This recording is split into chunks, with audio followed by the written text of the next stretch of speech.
Collective Arts is back with another beer in their IPA series, and whenever that happens, it always puts a smile on my face, and I hope it puts a smile on your face as well, because goddamn, Collective Arts and IPAs, it's just a match made in heaven.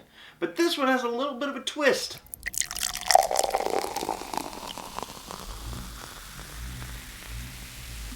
Beer, beer, beer, beer, beer, beer, beer.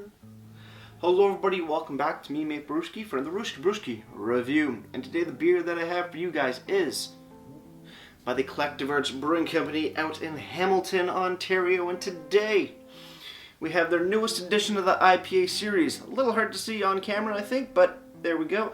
IPA number 16. Boom. Cannot believe we're on 16. 15 just came out not too long ago. It seemed to be a much smaller time gap between 15 and 16. And unlike 15, where 15 they brought back an IPA from a previous time, this is a brand new one. This is a International Women's Day Elderflower and Grapefruit IPA. So it is in conjunction or to celebrate International Women's Day, which is on March 8th. Pretty cool there. 6.3% ABV, no listed IBUs on the very white, blue, and kind of, I don't know what this is. What that is. It's like not a rainbow because it has feet. And there's drawings, I don't know what it is, but hey, it's something, it's pretty cool either way. Like I said, 6.3% ABV, no listed IBUs on the website, the can, or on Untappd. So without further ado, let's crack this bad boy open. Or should I say, bad girl open. It's for International Women's Day. Now, I have a feeling with that crack, this is a very full can.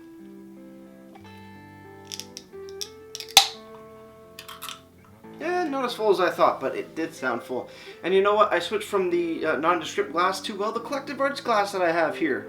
I still wish I had the IPA glass that I broke some months ago. Almost a year ago, I want to say. But whatever, got two of these. Should be good to pour it up to line. It's about a little over under half the beer there. And looking at the beer, as the glass is somewhat dirty and there's still bubbles on the side, but this is a clean glass, I swear.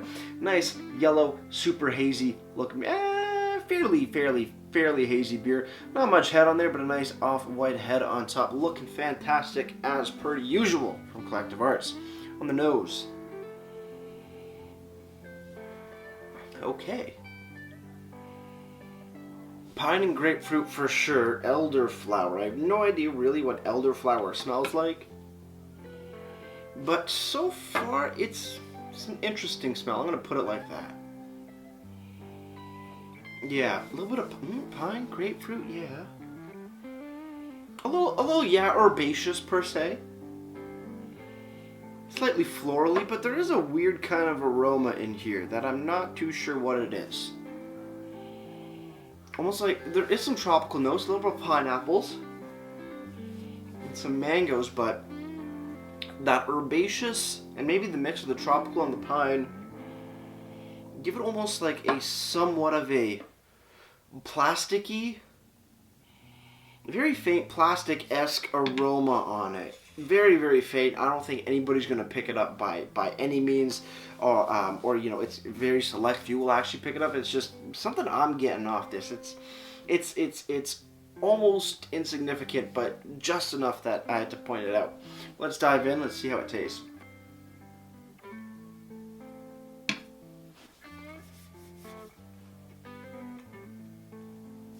Okay. Let me think. It's not as intense as any of the other IPAs from the series. I think very comparable in intensity to the, I forget what IPA it was. Maybe it was number 10 or something like that. Whenever they did the Nano IPA with the panda on a tank logo, green can.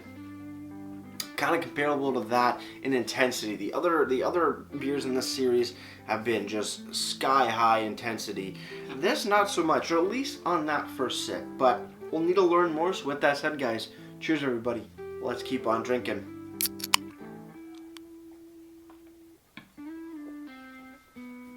Yeah. Little pine, little grapefruit, that herbaceous floral sort of note coming in, guessing it straight up from the elderflower, and very crisp, and a little bit of just like a slight light resininess on the back end. No real tropical fruits going on in the middle, a little citrus rindy, but that herbaceous, flowery sort of flavor isn't really sitting as pretty as I thought it was going to be. Again, has this sort of plastic-esque kind of flavor going on. I think that's just, it's not the beer's fault per se, or the brewing method's fault per se.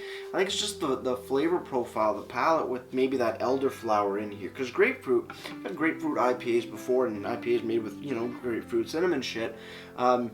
Really nice, really enjoyable. This, not as much as grapefruit, doesn't really stand out too much, but it's that kind of plastic-esque, herbaceous, floral flavor that sort of, I guess, mixes in with the other flavors of this beer that just make it that plasticky-esque kind of note. Not a big fan of that, but it's not really going to turn you off too much.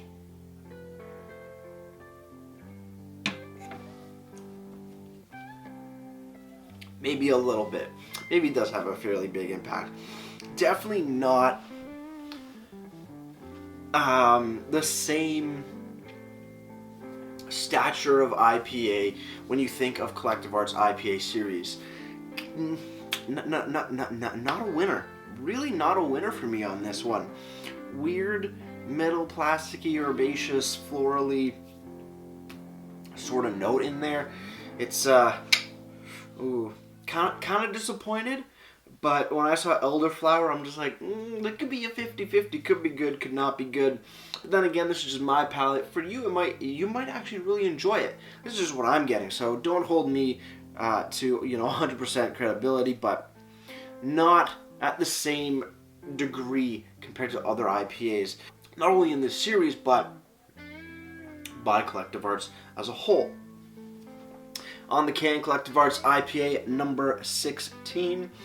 International Women's Day Elderflower and Grapefruit IPA, 6.3% ABV, no listed IBUs anywhere here. No description, but we do have ingredients: water, barley malt, wheat malt, flaked oats. Whoa, don't knock that over. Hops, elderflower, grapefruit zest, yeast. Contains wheat, barley, and oats. Yep, that's it. Brewed in celebration of International Women's Day. There's a little QR code that I guess you can flash with your camera. Art by... Who's the art by? Who is the art by? It kind of changes up the name a little bit. Amber Vittoria. Does not say where it's from. This is the first can art design without a name and country or place of residency. There, it's just I guess their John Hancock, their signature, and then a link to, I guess, their Instagram page at Amber_Vittoria, Vittoria. Interesting. On the bottom, brewed on January 27th, 2021, so it's she's just a month old today, being shot on February 27th.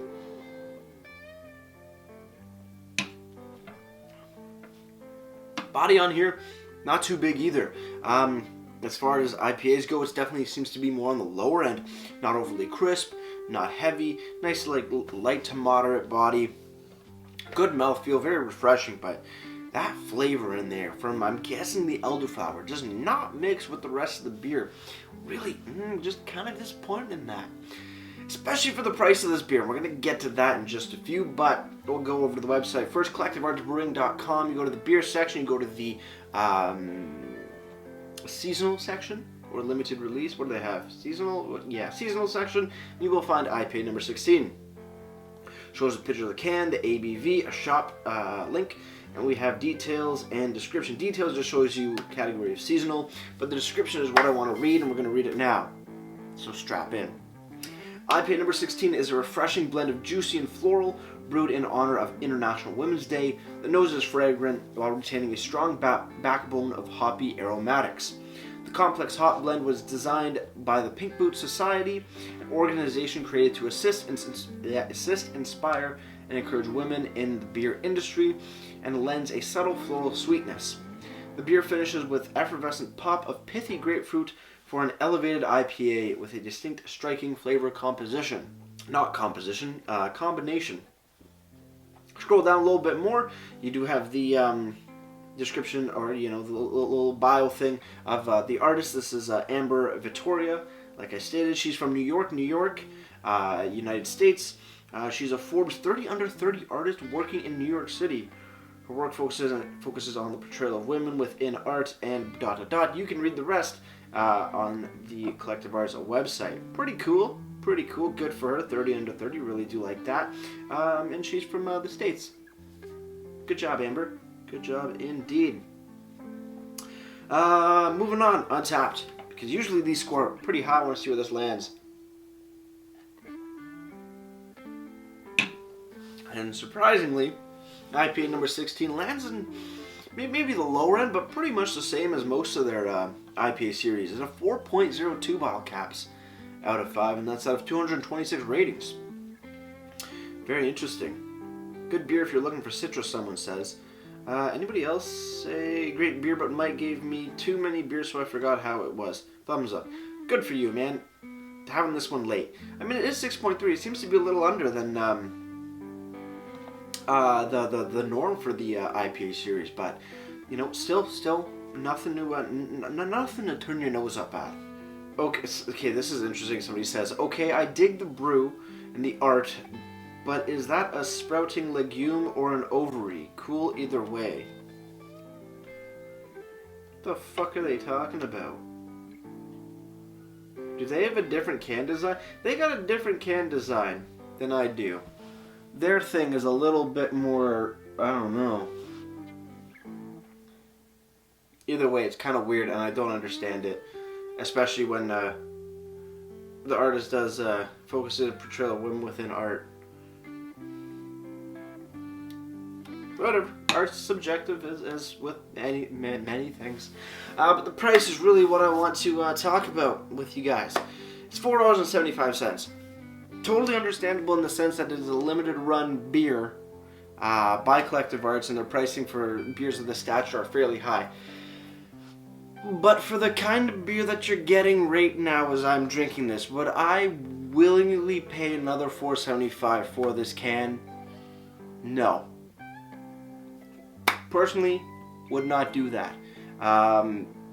Fairly expensive for the beer that you're getting, and for me at least, with the flavor profiles on here, not really, friendly to my palate, per se.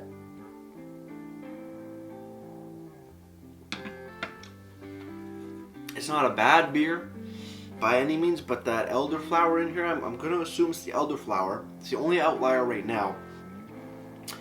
Is that it's giving me that little bit of plasticky taste. And it's not up to standards of when I think Collective Arts IPA series. So, something to note indeed. $4.75, it's expensive as all hell.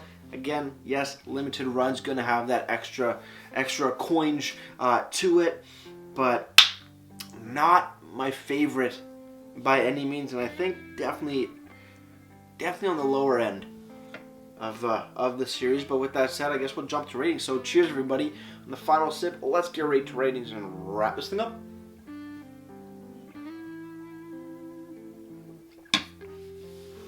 Collective Arts IPA number 16.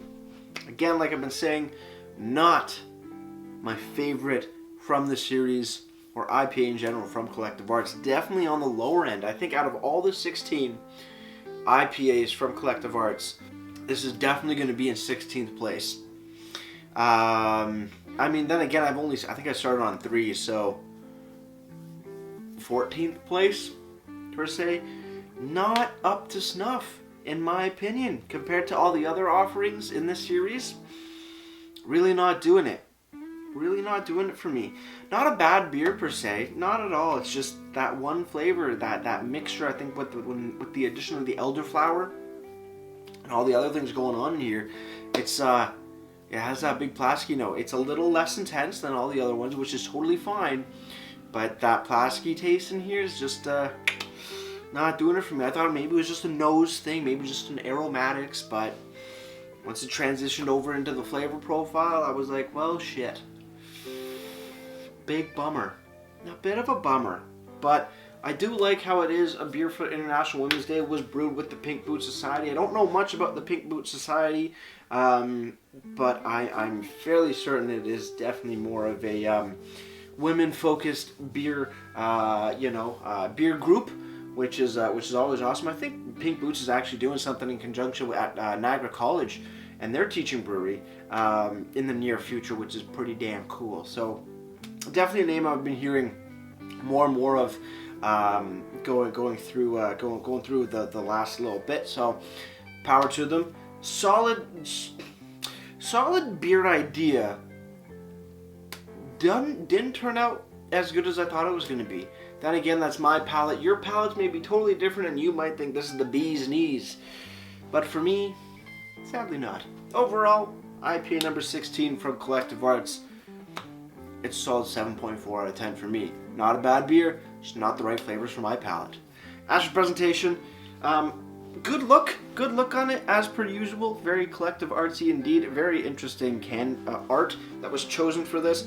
Don't understand it at all. But then again, I'm not an art person. I do like how they have the ingredients, ABV, nothing really else there. On the bottom though, clearly labeled canned on date. Totally appreciated. And the website, good as always. Nice description, but again, no IBUs. I don't even know why they keep the IBUs sort of like little tab here, or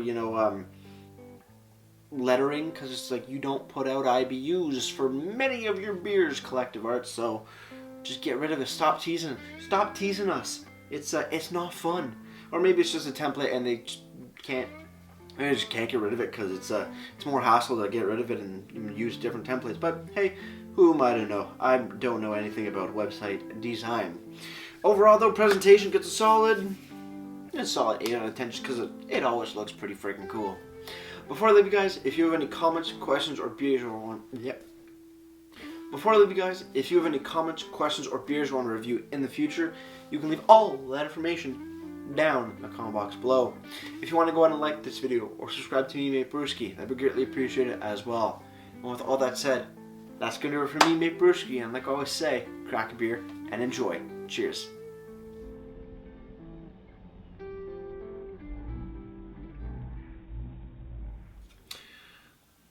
Now I gotta wait for IPA 17. Hopefully it brings the... I don't even know how to end that because I couldn't rhyme things. But hey, looking forward to 17. Cheers.